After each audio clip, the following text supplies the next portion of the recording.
Hi, and welcome back to Fishing with David Pyle. It's March 26, 2025. I come to you from my driveway sitting in my boat. I want to bring today a couple of topics that were questions relayed from doing my last video, one on LiveScope and the second on doing a walkthrough of my boat.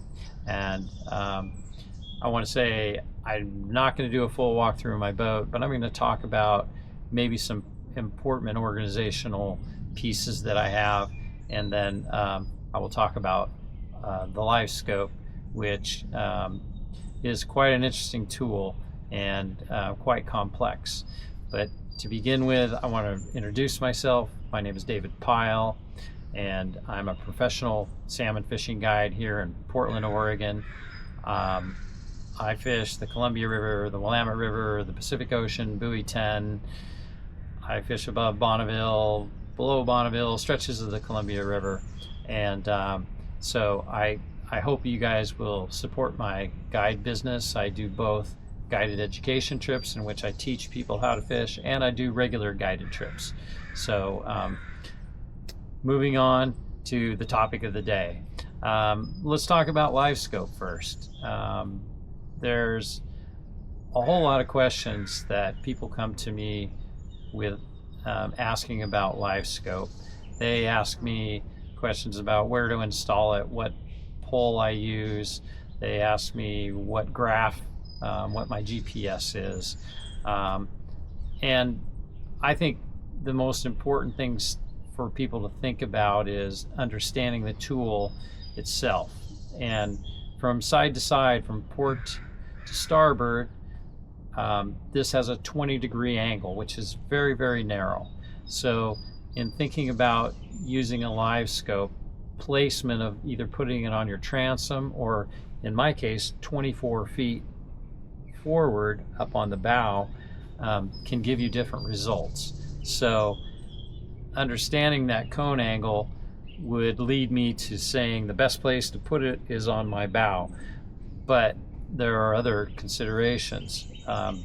You know, do I want to walk through my windshield and lift that thing up every time I run up and down the river? If it needs adjustment, do I want to come from the back of my boat while I'm managing my kicker to walk all the way to the front of my boat to maybe readjust it side to side? I came to the conclusion that mounting it on my transom was probably going to be the best for me. And if I had an electric motor on the front, I might want to mount it on an independent pole with that front electric motor, and auto deploy would raise and lower it for me. That's a good solution. In my case, I don't have an electric motor, so having it on the transom allows me to, when I get ready to run up and down the river, to lift my LiveScope out of the water, drop it back down when I'm starting up my kicker, sitting in the back of my boat. It's right here, and also I can adjust that to point it to different individual rods to look at, maybe say perhaps a rod only on the port side or the starboard side of my boat. So it does give me some efficiencies having it in the back of my boat. I lose a little bit, especially when I'm fishing shallow. I might only be able to see one or two rods on one side of the boat. But for me, that's a trade-off I have to make. And you should consider that in installing your own LiveScope. Another thing about LiveScope, it draws a lot of electricity, so make sure that you have a battery. In my case, I have a 100 amp hour house battery. I also have a starter battery, but my AGM battery for the house is going to be drained throughout the day by using LiveScope and multiple GPSs. I have a GPS on the front dashboard, and I have a GPS right back here near me, near my kicker. And so understanding that there are constraints involved in something that's drawing a lot of electricity. So make sure you talk to a professional before installing it. And then and then having graphs set up. Again, I have a GPS sitting right next to me when I'm running my kicker. I have another graph on my dashboard, and from the perspective that you're looking at me, that's where I sit all day long and drive my boat from my kicker. I'm able to look at LiveScope running on my dashboard, and I'm able to sit back here and actually do tuning to LiveScope, because things change throughout the day. They change when you turn your boat. There's depth differences. There's all kinds of things that need tuning throughout the day. It's not just turn on your LiveScope and it looks pretty all day.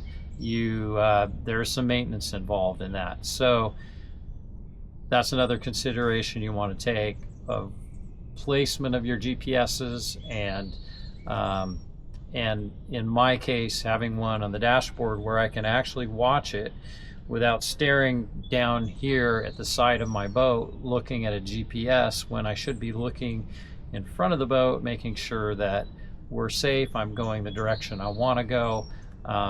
So not every boat is set up that way. A lot of guide boats simply don't have a forward mount or even a place to put a graph up in front.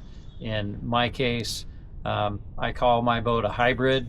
It's a deep V boat, forward helm with a windshield, and there's many reasons that I have this boat versus just an open sled. You know, safety is a concern. I'm able to go in the ocean more safely. So every boat is different, and the location that you would put your graph strategically, like I said, you pretty much need to be close to it so you can adjust it and fine tune it. But you also want to make sure that you're able to see your LiveScope while you're fishing, looking forward, watching all of your rods, all the other things that a guide has to do. So those are a few considerations of LiveScope, which if you decide to purchase a LiveScope, making those installation decisions, you can contact me and I can possibly do some consultation with you and help you make those decisions, or you can simply make your own assessment, and I hope you come out with a really good outcome. So that's LiveScope, kind of a quick and dirty, and some important considerations before you buy it or before you do your installation. That's what smelt looked like, swimming right through our gear. So Dirk, go ahead and raise your gear up a little bit, like pull on that line. See that moving up and down? That's our triangle flasher, lead, herring, and then we'll certainly start to see some smelt going through our gear.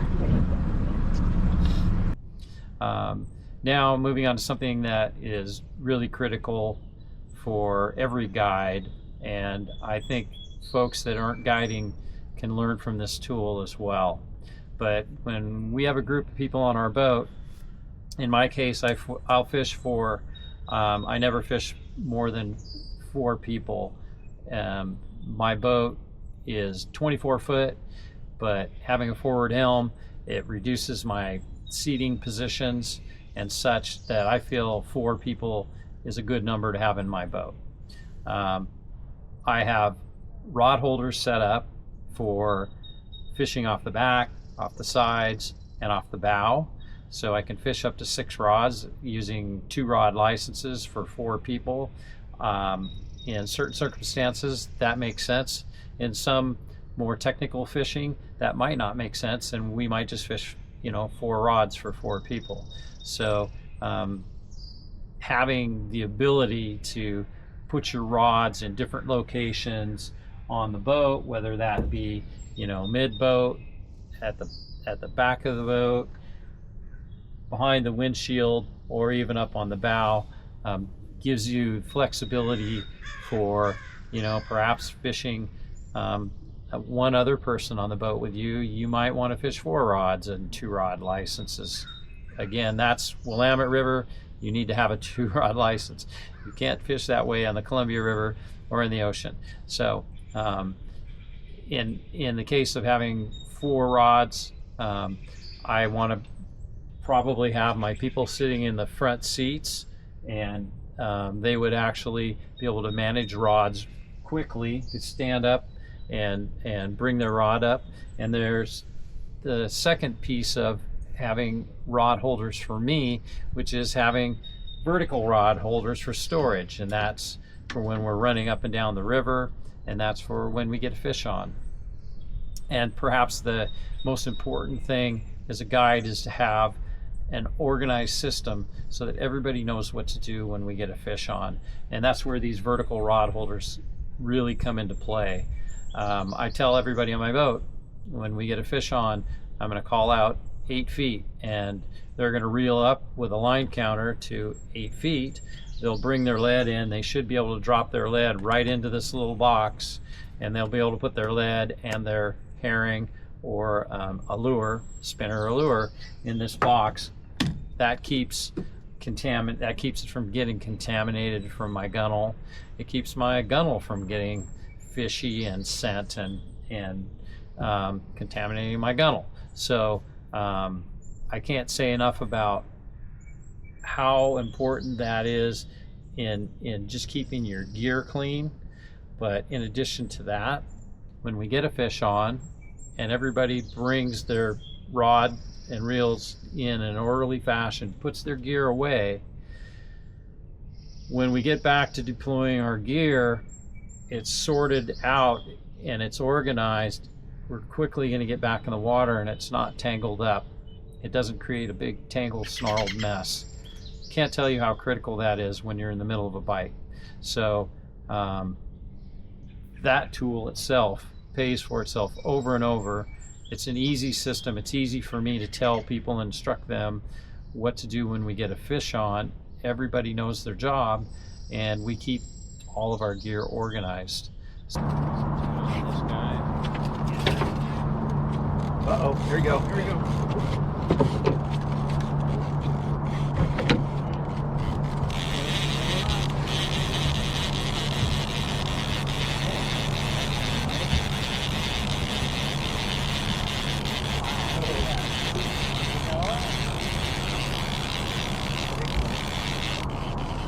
Tugging on you. Spamming that rod.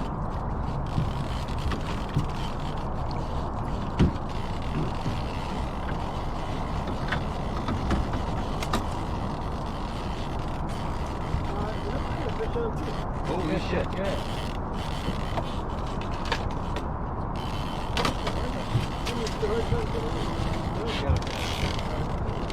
So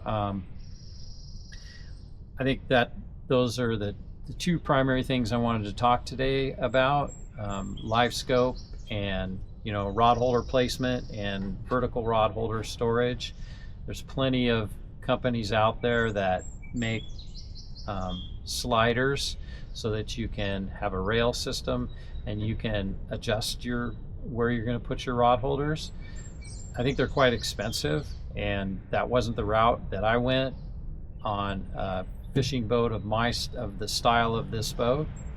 And I think, though, if you do have a rail system, then I would look into contacting Dave Ing or Fish Fighter and get something as a vertical rod holder, and if not, create your own like I did. A very inexpensive, highly efficient system for managing your gear.